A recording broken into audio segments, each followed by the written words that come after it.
It used to be that the United States would stand up for those values, would stand up and help defend our allies and partners, and stand up against bullies and dictators like Vladimir Putin. Instead, the opposite now seems to be true, unfortunately.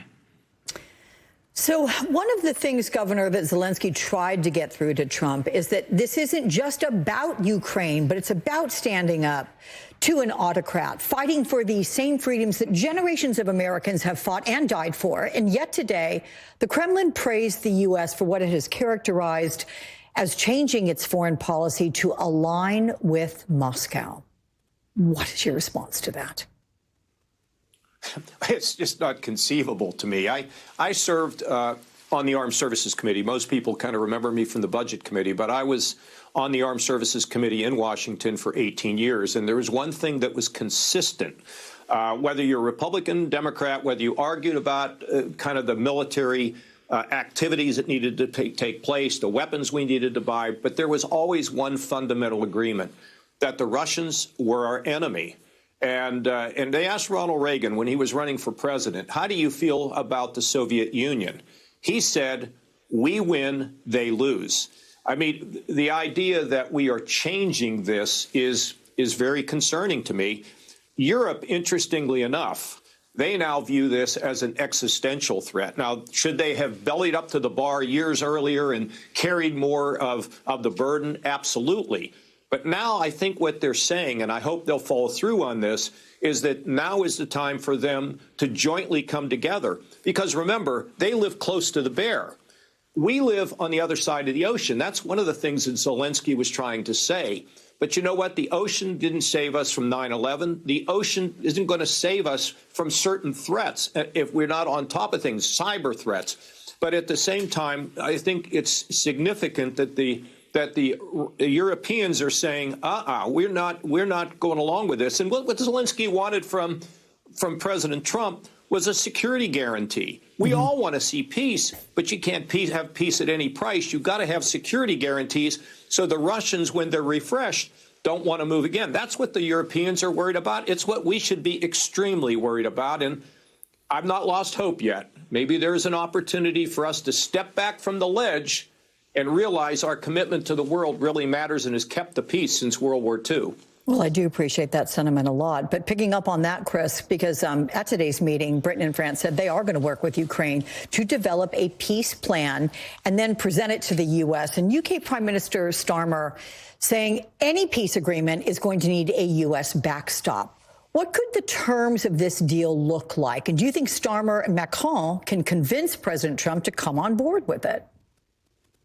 Well, I think that's precisely the problem that we're dealing with now. You know, the governor mentioned the tariff situation. How can leaders in other countries trust what Donald Trump tells them when he continues to go back on agreements that he's already made? The United States is now stepping out of this process. Just last administration, we were leading this process to get Ukraine the peaceful security guarantees that it's looking for. We're now abdicating that responsibility, and so we're leaving it into other people's hands. Thankfully, the European countries like the UK, like France and others, see the real threat that Russia is, not just to Europe, but to the international rules-based order. And that's critical to be eyes wide open about who we're dealing with. Vladimir Putin has shown us time and time and time again who he really is. He's a ruthless, bloodthirsty dictator who's not going to stop at Ukraine, and he's going to keep going until he gets what he wants. He's not going to abide by these agreements, and so we need to be careful when we're entering into agreements with him, what we're really getting ourselves into. Governor, on Meet the Press earlier today, Speaker Mike Johnson said that Zelensky acted inappropriately at the meeting and showed insufficient gratitude. Take a listen to what he said.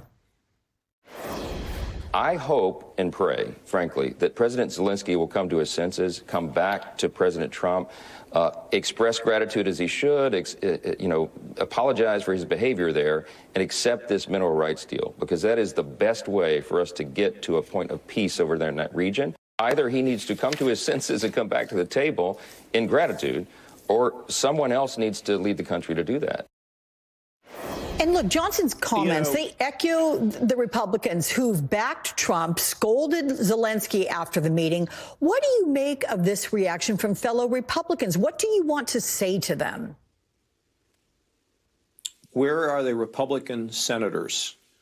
There has been a history in the United States Senate, people like Bob Dole, Senator Lugar. There's been a history of people there who've been able to operate independently, basically, from the executive.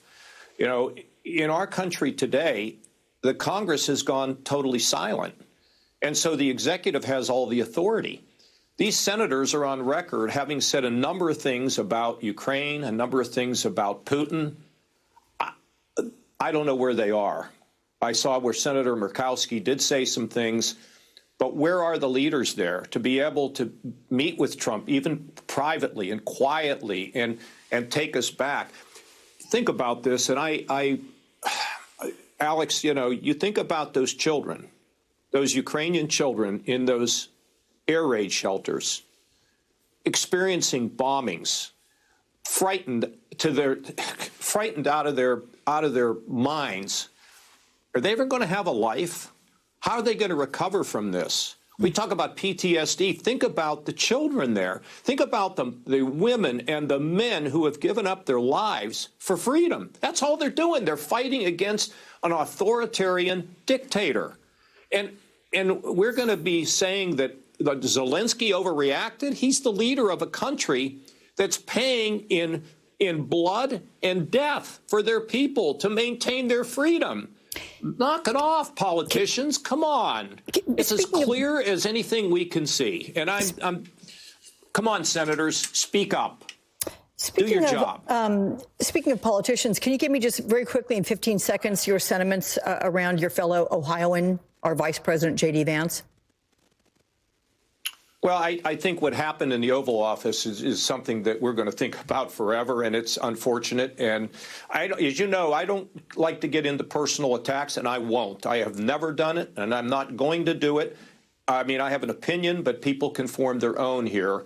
I'm not trying to dodge anything, but I don't want to operate in a time where I just don't want to attack people personally. I question their judgment. I question where they are. That's okay. But I don't want to get into any sort of name calling. It's not who I am, by the way. Okay. Well, I appreciate your authenticity. It's why we bring you back on the show, former Governor John Kasich. Thank you so